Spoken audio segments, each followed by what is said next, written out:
नमस्कार दर्शक बंधु आपणकर घरे प्राय लोक देखिए अनेक लोकंर फोन आसूँ से जातक पठाऊँ जातक नहीं आसुँचे से घरे स्वास्थ्य हानि प्राय लोकंर अच्छी कार देह खराब रही कंटिन्यू चली घरे मनकर 5-7 जन परिवार अच्छा भर देखिए 2-3 जन परिवार से रोगग्रस्त से सब बारंबार मेडिसिन आनिक खाऊँ डाक्तर पाक दौड़ते अर्थ से खर्च होने महा टेंशन रोच दर्शक बंधु ए क्षेत्र में आपको गोटे छोटिया उपाय कौची उपायटी आपण गोटे रामबाण सदृश हम दर्शक बंधु आपड़ जाथे आगू आसूँ धनतेरस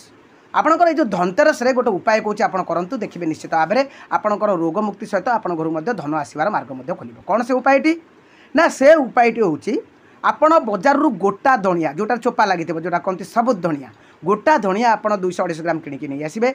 आणिकी कौन करेंगे ना ताको भल भाव में धोईदेवे धोईदेकी सुखेदेवे सुखेदेकी रखिथे आपणकर धनतेरस दिन ठीक आग दिन राति आपण गोटे काच पात्र हो ना गोटे आप जेकोसी पात्र हो आप पानी ने से जो धनिया टी आप पकईदेवे पानी टी अधिक ने